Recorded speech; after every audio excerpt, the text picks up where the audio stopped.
personally felt like that was me and Austin for a long time. Like I said, you know, Austin wasn't with the deep pool of talent like Houston is. You know, I had to get out and travel, get out and train some other places.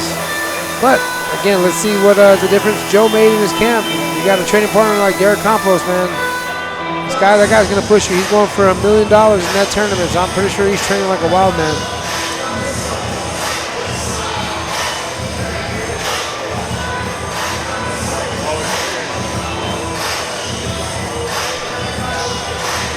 And here we have, making his way to the cage, Joe Saucedo, blue belt in Brazilian Jiu-Jitsu.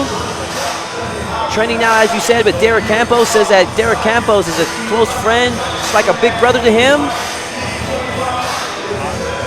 A big brother with ugly ears. I don't know if you've ever seen Derek Campos. Is probably the worst cauliflower ear I think I've ever seen in my life. Joe Saucedo going into this fight, wanting to dedicate this fight to his uncle who recently passed away, so you know he's got a lot of motivation heading into this fight. Grew up watching Julio Cesar Chavez, Sr., not Junior. Yeah, nobody wants to watch Junior, man. But yeah, Chavez Sr., greatest Mexican boxer of all time, el gran campeón mexicano. Yeah, I mean, Julio Cesar Chavez, the legend, motivation for many Hispanic fighters. Joe Saucedo, no different. Former boxer transitioning to the world of mixed martial arts. Has been training since 2007. So being involved in combat for the last 12 years. With 9 professional fights under his belt. Joe Saucedo ready for action.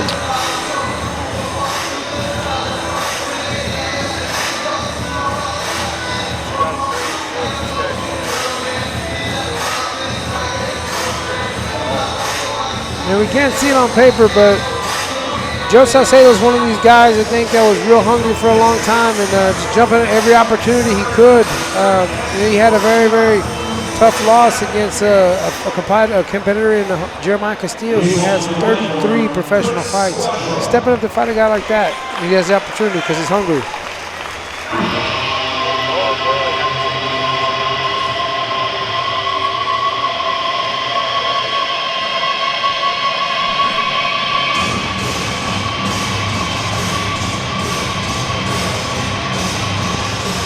And here we have Chris Cuadra making his way to the cage.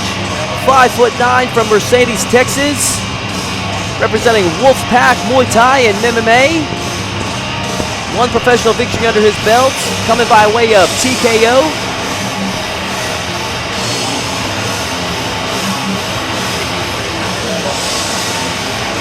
Chris Cuadra looking to improve to 2 victories here tonight if he can get past the double tough Joe Saucedo.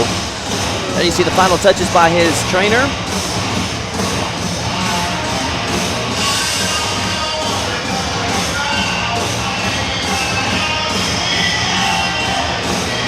Once again, we want to thank our live audience joining us here tonight at Corpus Christi, Texas.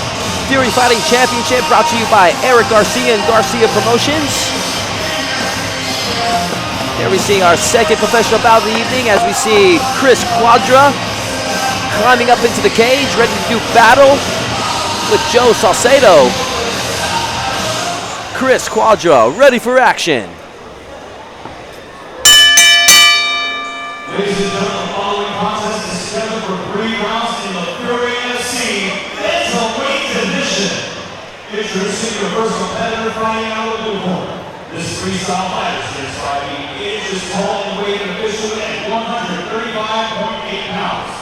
Representing different breed MMA and fighting out of Lubbock, Texas by way of Plainview, Texas. Tonight, he seeks his 4th victory as a professional. Introducing Joe Pitbull Saucedo. Lubbock, Texas. Follow my lead, brother. Yeah, I couldn't help myself. Lubbock, Texas. Don't get me started, brother. Representing Wolfpack Muay Thai and MMA and fighting out of Mercedes, Texas. Tonight, he seeks his 2nd victory as a pro. Introducing Chris, the Relentless Cuadra. Your referee in charge of the action, Frank Palazzo. I love the La Bamba reference, brother. Oh yeah. Couldn't miss it. Couldn't miss it, especially out here rocking the Corpus, man. Everybody loves it. Chris Cuadra, Joe Saucedo. Both these. And this fight is officially underway. Another southpaw versus conventional matchup. Both fighters with a lot of experience in their corners. Carlos Diego on one end, Derek Campos on the other end. See what kind of fighters they're putting out there. Let's see if the boxing can make a difference there with Saucedo. Long-time boxing fan. Been training boxing for a long time. Been training since 2007. Nice inside kick there.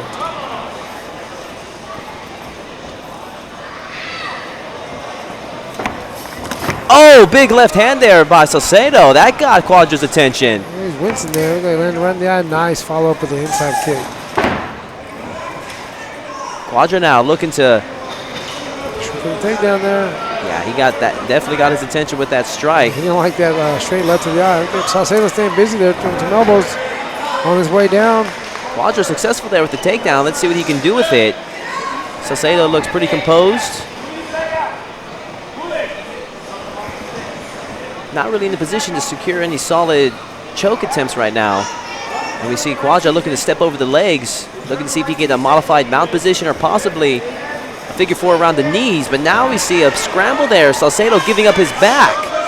Cuadra open up with some strikes. He's trying to soften him up. He's got the figure four on the body. Oh, that position sucks. Yeah, it does. It's not a comfortable position to be in. And Cuadra taking full advantage.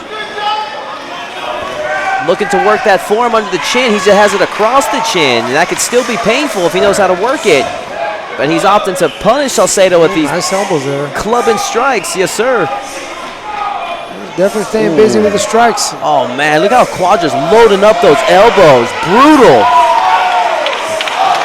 Wow. It's a tough position for Saucedo. He's caught in that figure four. It's impressive there. Oh my goodness. That's 12-6. I'm curious if... Yeah, the referee might have gave him a warning. It looked like well, he's trying to bring it from a different angle now. You know what? I've heard the. You know, I've maybe spoke too soon. I've seen the referee say, "Hey, if you give them 11:59 to, 5 o'clock, they'll let it go." And there was a little angle there. He did slight turn, enough to get away with it. I mean, Frank Claus is a great referee. Definitely think he'd call it if it was illegal. But hey, of all the maintained rules in mixed martial arts, that's probably one of the more controversial ones that are still there. Yeah, that one looked like that was like 3-7. That elbow there. As the argument is, what's the difference between a 12-6 and just a regular elbow to the face? One of those rules that we'll never understand if they decide to make it the gaming commission. As they said, that is based off of when the commission was making the rules, and they saw that based off of the martial arts. Rear naked choke attempt. Oh, Chris Cuadra finishing the fight with a beautiful rear naked choke. Chris Cuadra was just all over Saucedo as soon as it took it to the ground. He stayed busy with the strikes, man. He definitely kept working the elbows, the punches, kind of softening him up, man. None of those were fight-ending shots, but, I mean, it gave Saucedo something to think about the entire time. And Cuadra, much credit to him. He got tagged there with a strong left there early in the fight. Decided he wanted to take it to where he felt more comfortable. Take Saucedo out of his element. Yeah, I don't think he liked that straight left that he got to the face there. And it proved successful. He's just totally dominant. As soon as they went to the ground, figure four on the back, and just did some brutal strikes to set up that rear naked choke. Impressive grappling display there by Chris Cuadra.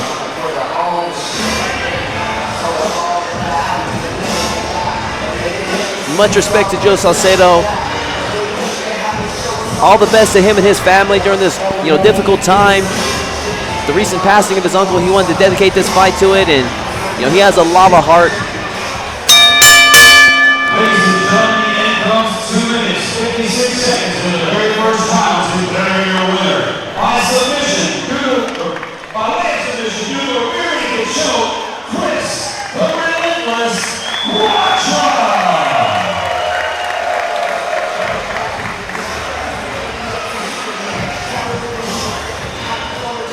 Great fight from both guys. I mean, I think Saucedo got a little more pep on the punches there. I mean, as soon as he caught Chris with that straight left,